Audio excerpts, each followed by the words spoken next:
We got Bertie Mack, you know what I'm talking about? Damo the Dow, the finest in town.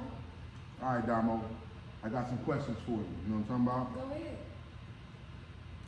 Well, we're gonna start with your childhood. Tell me a little something about your childhood. Oh man, I come from a lot of siblings. My mom had 7 kids, raised 9. And you know, her being a single mom, my dad was there, of course. He took care of all the kids, you know, his and not his, but you know. I still had it hard, you know, people still went out things they needed, but you know, that didn't break me, that made me who I was. It just made my hustle harder. That's deep. But basically your childhood made you hustle harder because you got a hell of a hustle. And you know, anybody that know Damo the God, they know they might say, they can say anything about it, but they ain't gonna say she ain't about that hustle and she ain't about her paper. That's right. They might say, I don't know what they gonna say. You know, everybody got something to say, but one They thing might they say she never got her say. body done brand new. Yeah, anything, but I know they never gonna say you're not about your hustle. Right. You're not about your paper. You know what I'm Some talking about? some money. Oh yeah, that's not moving down. And you always stay fresh too. Yeah, what inspires you to be fresh? Because not everybody get fresh. You know, people got money, but like you a type of female, you get fresh to go to the grocery store. So what inspires you to get fresh? I just grew up like presentation is key. People treat you on what you look like and what you act like. But if you look like a bum, they're gonna treat you like a bum. If you looking like you got some money or clean, you're gonna get treated like you're clean or you got some essentials, you know? But when you look good, you feel good. So I always want to look good. When I look good, I feel good. I'm going through something, the most traumatic trauma or whatever, but you ain't gonna know it because I look good and I wear it well. That make a lot of sense. It's just like on Pay in Full with Money Making Meats. Right. When he was like, when his uncle was like, he was like, man, why you always so neat with your money? He was always clean. When he went home, he took all his clothes off, put them all away. Because, like you said, how you look, you know what I'm talking about, is how you feel. Right. And they say, you know, cleanliness, you know what I'm talking about, is next to, you know what I mean? Yeah, so I agree with you on that. Now, what inspires you to be your own boss? You know what I'm talking about? I'm gonna be honest with you. So I had children young. I went through 30 jobs out my whole life. Basically, like, you know, no child care, no help. You know, I was doing everything by myself, and you know, so I had a talent for doing hair. I started off doing hair in my kitchen, you know, small town, doing the girls around. Took my money that I was making, I invested it into a bigger city. Went back home to Chicago, South Side, 54th and Wentworth, I'll never forget it. Looked the part, beauty bar, made me who I am today.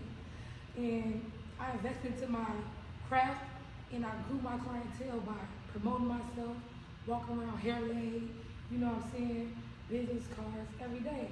I was about growing my business. So the more it grew, I could see that I can market myself. I have a service I'm selling. It's 1 million people in the world that can buy your service. They might say no. 10 people might say no, but you will get somebody that say yes.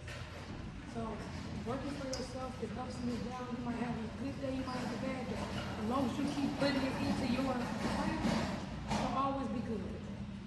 Respect, you know what I'm talking about? Okay, to get more in depth in there, you know what I'm talking about? How did it actually start though? You know what I'm talking about? Was that your first hustle, was doing hair, or did you have other hustles like coming up? Let me tell you, I done sold dinners. I didn't know that. Yeah, listen.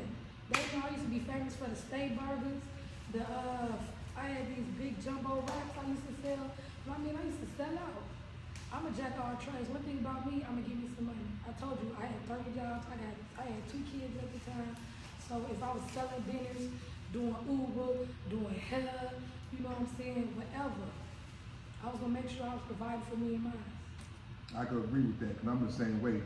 As a man, you know what I'm talking about, I'm a jack of all trades, right? Or the other word would be, I'm a Johnny Slick. Meaning, you might see me fresh today, man, you know what I'm talking about, hopping out of foreign, and then you might see me in a construction cap, you know what I'm talking about? Right. Or you might see me doing whatever, because, hey, I'm versatile with it, man. You know what I'm talking about? I ain't gonna say no dreams and tell you this and that, man. I used to collect cans in the 80s, you know what I mean? Yeah. But that's a whole other story. But let's get back to this. So do you have any regrets? Any regrets? I'll be honest with y'all ladies. Be careful who y'all have kids with, because you might end up doing it by yourself. I'm not saying complain, but it's gonna push you hard. If anything, I do regret not giving my kids that family household love that I didn't have when I was a kid, that two-parent home. Anything, that's what I do regret.